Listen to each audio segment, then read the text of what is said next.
നമുക്കേ എൻ്റെ art and craft മെറ്റീരിയൽസൊക്കെ ഒന്ന് കാണാം കേട്ടോ.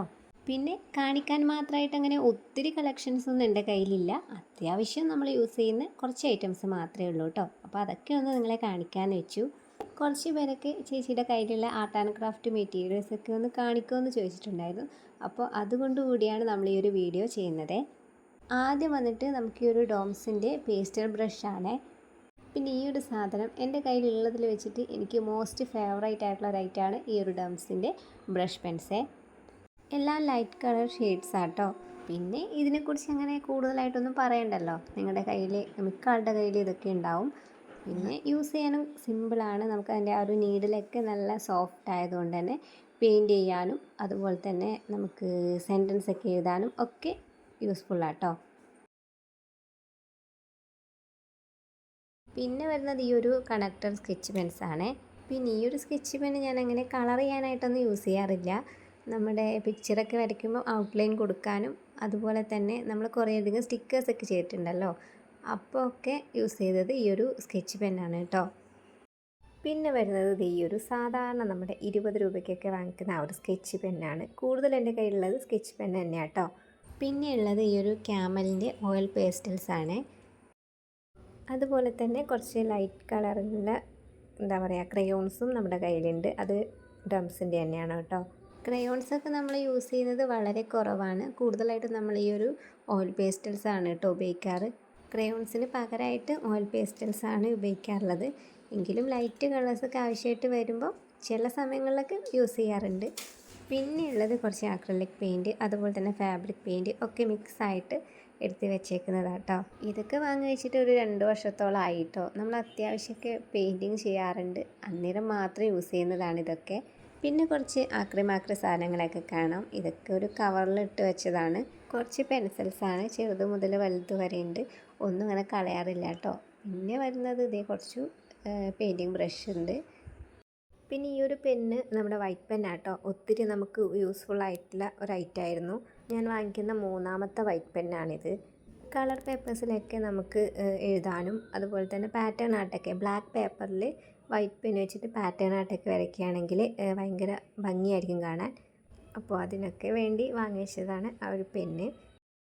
പിന്നെ വരുന്നത് കുറച്ച് ടാപ്പൊക്കെയാണ്. ഇത് നമ്മുടെ സെല്ലോ ടാപ്പ്, അതുപോലെ തന്നെ ഡബിൾ സൈഡ് ടാപ്പ്, പിന്നെ നമ്മുടെ മാസ്കിൻ ടാപ്പ് ഉണ്ട്. പിന്നെ ഒരു ഡബിൾ സൈഡ് ടാപ്പ് കൂടി ഉണ്ടായിരുന്നു. അപ്പോൾ അതെവിടെയോ മിസ്സിങ് ആട്ടോ. ഞാൻ ഒരുപാട് തിരഞ്ഞു നോക്കി കിട്ടിയിട്ടില്ല. പിന്നെ ഈ ഒരു മാസ്കിൻ ടാപ്പ് ഉണ്ടല്ലോ, ഇതിനകത്ത് ചെയ്യാൻ പറ്റിയ ഒരു കുഞ്ഞൻ ഐഡിയ കിട്ടിയിട്ടുണ്ട്. അത് നമുക്ക് നെക്സ്റ്റ് വീഡിയോയിൽ കാണിക്കാം കേട്ടോ.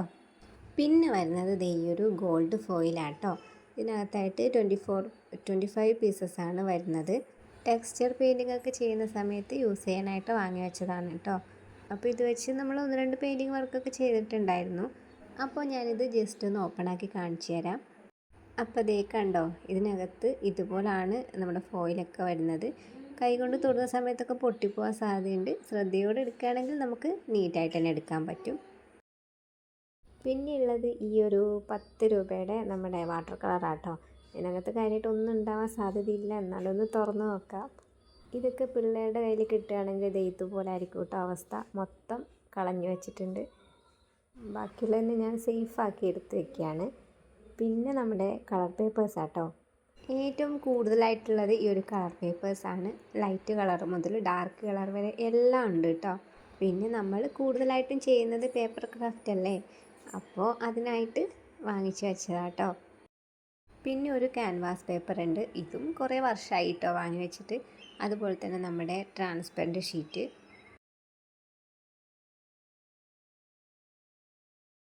പിന്നെ വന്നിട്ടുള്ളത് ഈ ഒരു ഡ്രോയിങ് ബുക്കാണ്. ഇത് എൻ്റെ ഒരു പഴയ ചാനൽ ഉണ്ടായിരുന്നു, അപ്പോൾ അതിലേക്ക് വേണ്ടിയിട്ട് വരച്ച കുറച്ച് പിക്ചേഴ്സൊക്കെയാണ് കേട്ടോ ഇതിനകത്തുള്ളത്. ഒത്തിരി ഒന്നുമില്ല, 1-2 കാണൂ. അതുകൊണ്ട് തന്നെ ഇപ്പം നമ്മൾ ഇതിലെ പേപ്പേഴ്സൊക്കെ അത്യാവശ്യം എടുക്കാറുണ്ട്. ഗിഫ്റ്റ് കാർഡ് ഉണ്ടാക്കാനും അതുപോലെ തന്നെ സ്റ്റിക്കേഴ്സൊക്കെ ഉണ്ടാക്കാനായിട്ട് ഈ ഒരു പേപ്പേഴ്സാണ് ഇപ്പം ഞാൻ യൂസ് ചെയ്യാറുള്ളത്. പിന്നെ ഈ ഒരു സൺഫ്ലവർ കണ്ടോ, ഇത് നമ്മൾ ലീഫ് പ്രിൻറ്റ് വെച്ചിട്ട് ചെയ്തെടുത്തതാണ് കേട്ടോ. ലീഫ് പ്രിൻറ്റും അതുപോലെ തന്നെ ഫിംഗർ ടിപ്പും വെച്ചിട്ട് ചെയ്തതാണ്. പിന്നെ നമ്മൾ പാറ്റേണിൽ വരച്ചൊരു ട്രീ ഉണ്ട്. ജസ്റ്റ് ഈ ഒരു പുസ്തകം എടുത്ത സമയത്ത് ഞാൻ ഈ ഒരു പിക്ചർ നിങ്ങളെ കാണിക്കുന്നതേ ഉള്ളൂ കേട്ടോ. പിന്നെ ഇത് വരച്ച് ഫ്ലോപ്പായി പോയ ഒരു ഐറ്റം കേട്ടോ, അതൊന്ന് മടക്കി വയ്ക്കാം. അതുപോലെ തന്നെ നമ്മൾ പാറ്റേൺ ആർട്ടും ഫാബ്രിക് പെയിൻ്റൊക്കെ ചേർത്തിട്ട് വരച്ചൊരു പിക്ചറാട്ടോ, ഒരു ഹാർട്ടിൻ്റെ പിക്ചറാണ്.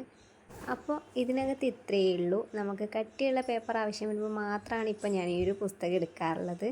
പിന്നെ ഉള്ളത് ഈ ഒരു കവറാട്ടോ. ഇതിനകത്ത് എന്തൊക്കെയാണെന്നുള്ളത് വലിയ പിടിയില്ല, അപ്പോൾ നമുക്കൊന്ന് നോക്കാം. അപ്പം ഇതിനകത്തായിട്ട് കുറച്ച് വൂളൻ ത്രെഡ് ഉണ്ട്, അതുപോലെ തന്നെ ടിഷ്യൂ ഉണ്ട്, പിന്നെ നമ്മുടെ MDF ബോർഡ് ഉണ്ട്. അപ്പോൾ ഈ ഒരു വൂളൻ ത്രെഡൊക്കെ വെച്ചിട്ട് നമുക്ക് എന്തെങ്കിലും ക്രാഫ്റ്റ് വർക്കൊക്കെ ചെയ്യാം കേട്ടോ. പിന്നെ ഈ ഒരു MDF ബോർഡ് കാര്യമായിട്ട് തന്നെ ഞാൻ വാങ്ങിച്ചത് നമ്മുടെ കടലിൻ്റെയൊക്കെ തീമിൽ എന്തെങ്കിലും ചെയ്യാമെന്ന് വെച്ചിട്ടാട്ടോ. സത്യം പറഞ്ഞാൽ ഈ ഒരു സംഭവത്തിൻ്റെയൊക്കെ കാര്യം ഞാൻ മറന്നേ പോയി. കവറിലൊക്കെ ഇട്ട് വയ്ക്കുമ്പം നമ്മൾ അതൊന്നും അധികം തുറന്ന് നോക്കാറൊന്നുമില്ലല്ലോ, അതുകൊണ്ട് വിട്ടുപോയതാട്ടോ. പിന്നെ ഇതേ ഒരു ക്രേപ്പ് പേപ്പർ കയ്യിലുണ്ട്, ബാക്കിയൊക്കെ തീർന്നു പോയിട്ടുണ്ടായിരുന്നു. പിന്നെ ഇതേ ഒരു പഴയ ഡയറി കിടപ്പുണ്ട്. ഇതിനകത്തായിട്ട് ഇതേ ഒരു പിക്ചറൊക്കെ നമ്മൾ പഴയ നമ്മുടെ ചാനലിന് വേണ്ടി ചെയ്തതാട്ടോ. പെയിൻറ്റിങ്ങിൽ വലിയ വശമൊന്നുമില്ല, എന്നാലും നമ്മുടെ ആ ഒരു അറിവ് വെച്ച് കണ്ടും കേട്ടൊക്കെ ചെയ്തെടുത്തതാണ്. പിന്നെ ഒരു ടിഷ്യൂ പേപ്പർ ഉണ്ട്, അതുപോലെ തന്നെ ഒരു ഗ്ലിറ്റർ പേപ്പർ കൂടി ഉണ്ട് കേട്ടോ. ഇതിനകത്തും കുറച്ച് കാര്യങ്ങളൊക്കെ മിസ്സിങ് ആണ്, എങ്കിലും ഉള്ളതൊക്കെ ഒന്ന് തപ്പിപ്പിടിച്ച് എടുത്ത് വെച്ചിട്ടുണ്ട്. അപ്പോൾ ഇത്രയേ ഉള്ളൂ. ഇതൊക്കെയാണ് എൻ്റെ കുഞ്ഞു ആർട്ട് ആൻഡ് ക്രാഫ്റ്റ് ഐറ്റംസ് ഒക്കെ കേട്ടോ. അപ്പോൾ നമ്മുടെ ചാനലൊക്കെ കണ്ട് വീഡിയോസൊക്കെ ഇഷ്ടമാവുകയാണെങ്കിൽ ചാനലൊന്ന് സബ്സ്ക്രൈബ് ചെയ്ത് സപ്പോർട്ട് ചെയ്യുക. അതുപോലെ തന്നെ വീഡിയോ ലൈക്ക് ചെയ്യുക, ഷെയർ ചെയ്യുക, കമൻറ്റ് ചെയ്യുക. അപ്പോൾ ഇന്നേക്ക് ഇത്രയേ ഉള്ളൂ. പുതിയൊരു വീഡിയോ ആയിട്ട് വീണ്ടും കാണാം. Thanks for watching.